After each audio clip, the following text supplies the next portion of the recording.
ભર ઉનાળે દાહોદ જિલ્લાના વાતાવરણમાં અચાનક આવ્યો પલટો. ગાજવીજ સાથે લીંબડી, ઝાલોદ, બરોડ, કારઠ અને કચુંબર સહિતના વિસ્તારમાં કરા સાથે વરસાદ પડ્યો. દાહોદ જિલ્લાના વિવિધ વિસ્તારમાં ભારે પવન સાથે વરસાદ પડતા કાળી મોવડી રોડ પર વૃક્ષ થયું ધરાશાયી. મોટરસાયકલ અને કેબિન પર વૃક્ષ પડતા નુકસાન. તો હવામાન વિભાગની આગાહી મુજબ રાજ્યના કેટલાક વિસ્તારોમાં પડ્યો વરસાદ. કમોસમી વરસાદના કારણે ખેડૂતોએ પકવેલો પાક પલળી જતા ખેડૂતોને નુકસાન.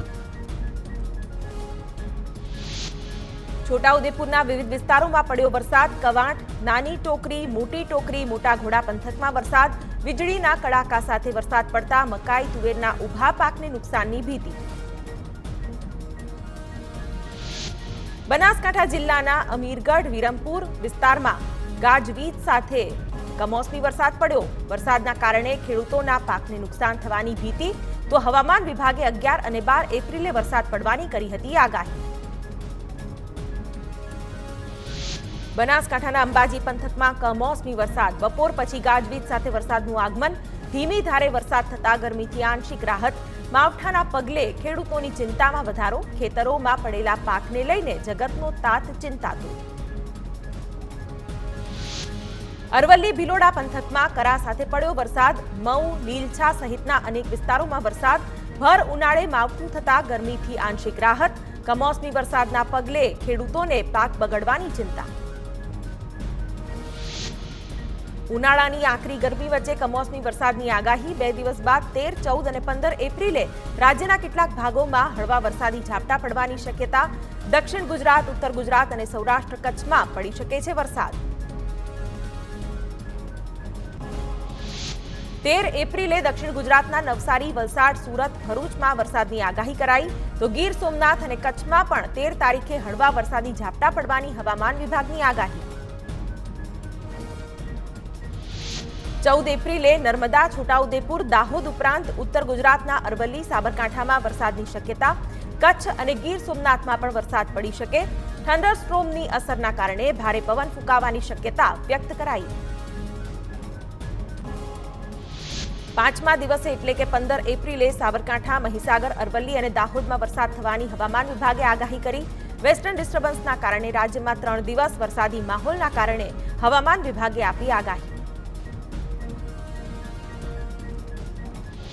દરમિયાન વરસાદને કારણે રાજ્યના તાપમાનમાં 2 થી 3 ડિગ્રીનો થશે ઘટાડો. વરસાદી માહોલથી લોકોને ગરમીમાંથી રાહત મળશે. જોકે રાજ્યમાં ખેડૂતોને કૃષિ પાકોમાં મોટું આર્થિક નુકસાન થવાની શક્યતા. અમદાવાદીઓને આકરી ગરમીમાંથી મળી શકે છે આંશિક રાહત. અમદાવાદ શહેરમાં વાદળછાયું વાતાવરણ રહેવાની શક્યતા. તો ગરમીના વધતા પ્રમાણ વચ્ચે હાલ હીટવેવની કોઈ શક્યતા ન હોવાનું હવામાન વિભાગે કર્યું અનુમાન. રાજ્યમાં સતત ત્રીજા દિવસે તાપમાન 40 ડિગ્રીને પાર પહોંચ્યું. રાજકોટમાં 41.7 ડિગ્રી તાપમાન સાથે ગરમ શહેર રહ્યું. તો અમદાવાદમાં મહત્તમ 41.5 ડિગ્રી તાપમાન નોંધાયું. આગામી 2 દિવસ સૌરાષ્ટ્ર કચ્છમાં હીટવેવની કરાઈ આગાહી.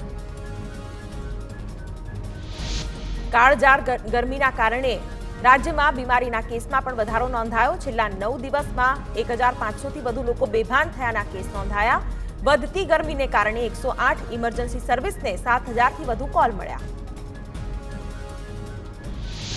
ભાવનગરમાં ગરમી વધતા લોકોએ ઘરની બહાર નીકળવાનું ટાળ્યું. 37 ડિગ્રીને પાર તાપમાન પહોંચતા રોડ બન્યા સુમસામ. શહેરીજનો ઠંડકનો સહારો લેવા મજબૂર. તાપથી બચવા છત્રી, બરફગોળા, લીંબુ શરબત સહિતના પીણાનું કરી રહ્યા છે સેવન.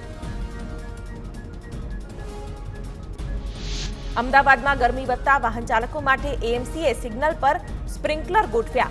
પાયલોટ પ્રોજેક્ટ હેઠળ કાંકરિયા ખાતે સ્પ્રિંકલરથી પાણીના છંટકાવનો પ્રયોગ હાથ ધર્યો.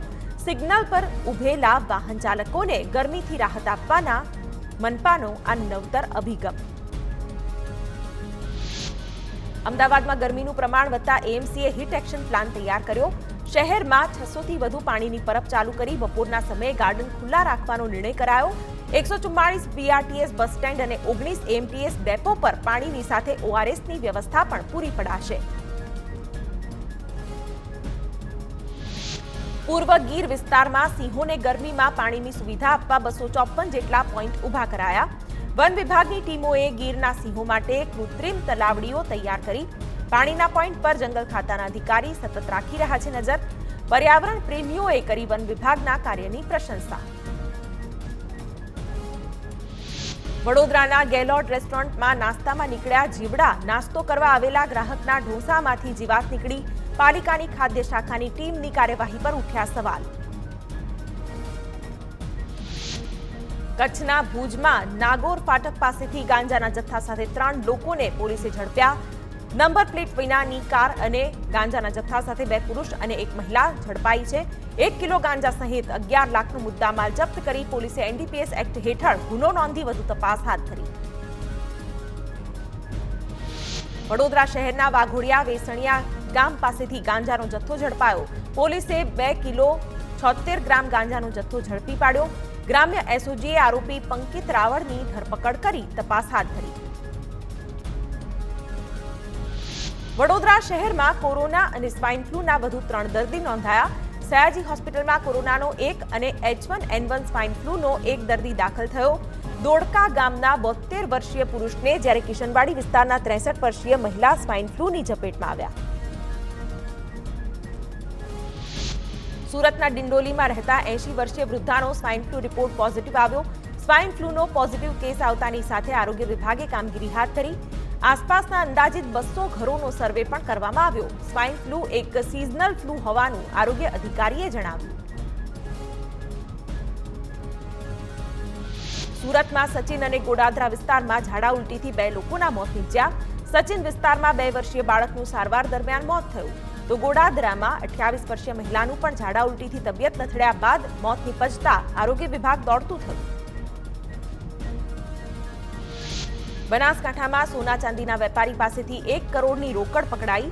પાલનપુરના એરોમા સર્કલ પરથી એલસીબીએ રોકડ જપ્ત કરી. બાતમીને આધારે એલસીબીએ તપાસ કરતા રોકડા મળ્યા. પુરાવા રજૂ કરી ન શકતા રોકડ પાલનપુર પશ્ચિમ પોલીસ મથકે સોંપાઈ. સુરતમાં 26 વર્ષ બાદ ઝડપાયો હત્યાનો આરોપી. ખૂંખાર દદુઆ ડાકુના સાગરિત ઉત્તરકુમારની પોલીસે કરી ધરપકડ. ઉત્તર પ્રદેશના ચિત્રકૂટથી મધરાતે પોલીસે ઉત્તરકુમારને દબોચી લીધો. દદુઆ ગેંગે 400 જેટલા ગંભીર ગુનાઓને આપ્યા હતા અંજામ. આરોપી પર 10,000 રૂપિયાનું ઇનામ જાહેર કરાયું. અમદાવાદની સાબરમતી નદીમાં છોડાતા દૂષિત પાણી બાબતે કોર્પોરેશને હજી સુધી નથી લીધા પગલાં. નદીમાં સફાઈ ન થતી હોવાની સ્થાનિક લોકોની ફરિયાદ. હાઈકોર્ટની ફટકાર બાદ પણ કોર્પોરેશન અને પ્રદૂષણ નિયંત્રણ બોર્ડના પેટનું પાણી હલતું નથી. પુલનું સમારકામ 2 વર્ષથી અધૂરું. નવસારીમાં આંતલિયા ઉંડાજને જોડે છે આ પુલ. પુલ નહીં તો મત નહીંના સૂત્ર સાથે વિરોધ દર્શાવ્યો. મહેસાણાના બહુદરાજી વિસ્તારમાં કેનાલ થઈ ઓવરફ્લો. સુરપુરા ગામ પાસે નર્મદાની માઇનર કેનાલ ઓવરફ્લો થતા 1000 લીટર પાણીનો વેડફાટ. ભર ઉનાળે પાણીનો વેડફાટ થતા સ્થાનિક લોકોમાં રોષ.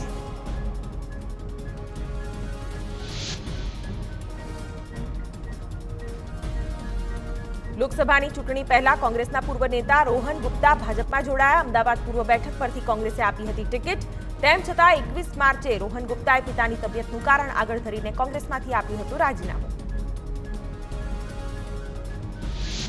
રોહન ગુપ્તાના ભાજપ પ્રવેશ પર બંને પક્ષ તરફથી આવી પ્રતિક્રિયા. કોંગ્રેસે રોહન ગુપ્તાની વફાદારી પર સવાલ ઉઠાવી તો ભાજપે કોંગ્રેસની નીતિ સામે સવાલ ઉઠાવી રહ્યું છે. લોકો હવે વિકાસના મુદ્દે જ ભાજપમાં આવી રહ્યા છે. રાજકોટમાં રૂપાલાની ઉમેદવારી મુદ્દે ક્ષત્રિય સમાજનો વિરોધ યથાવત છે. જામનગરમાં ક્ષત્રિય મહિલાઓની અટકાયતનો વિરોધ. રાજકોટ ભાજપ કાર્યાલય ખાતે પરંપરાગત પાઘડી સાથે રજૂઆત કરી. પાઘડી અને સાડીમાં માથે ઓઢવું અમારું સન્માન. ભાજપ અને પોલીસ ઇરાદાપૂર્વક ઉશ્કેરી રહ્યાના પણ કર્યા આક્ષેપ.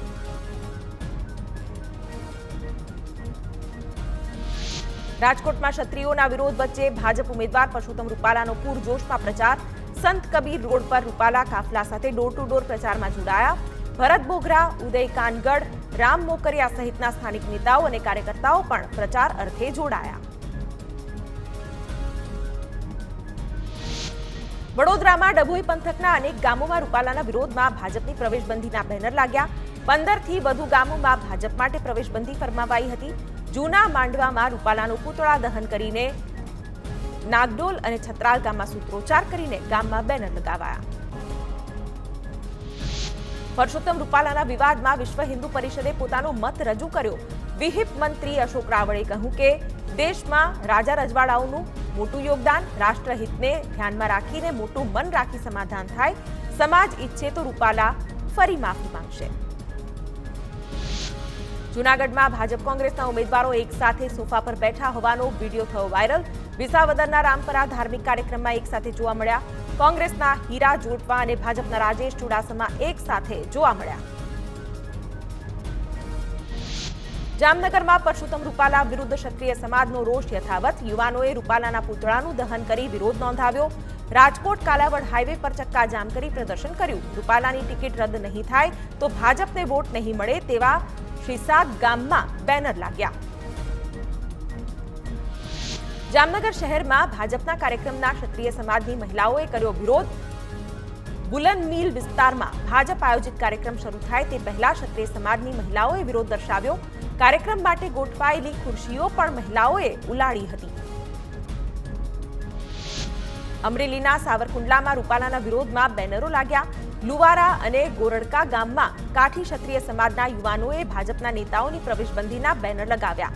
રાજ શેખાવતની ધરપકડને લઈને સાવરકુંડલાના ગ્રામ્ય વિસ્તારોમાં વિરોધ હજુ પણ યથાવત. બનાસકાંઠામાં કોંગ્રેસનો ગઢ મનાતા દાંતામાં ભાજપે ભંગાણ કર્યું. છેલ્લા 15 વર્ષથી કોંગ્રેસ સાથે જોડાયેલા આદિવાસી સહિત અન્ય જ્ઞાતિના લોકો મોટી સંખ્યામાં ભાજપમાં જોડાયા.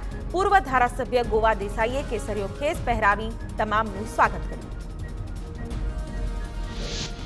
સાબરકાંઠા ભાજપના ઉમેદવાર શોભના બારૈયાનો જોરશોરથી પ્રચાર. ભીખુસી પરમાર પણ સાથે પ્રચારમાં જોડાયા. ગલસુંદરા ગામે કોંગ્રેસ હોદ્દેદાર નિકુંજ રાઠોડ સહિત કાર્યકરો પણ ભાજપમાં જોડાયા. 16 એપ્રિલના ઉમેદવારી પત્ર ભરવાના રોજ શોભના બારૈયાએ કાર્યક્રમમાં કરી જાહેરાત. આણંદ લોકસભા કોંગ્રેસ ઉમેદવાર અમિત ચાવડા ચૂંટણી પ્રચાર વચ્ચે ભક્તિમાં લીન થયા.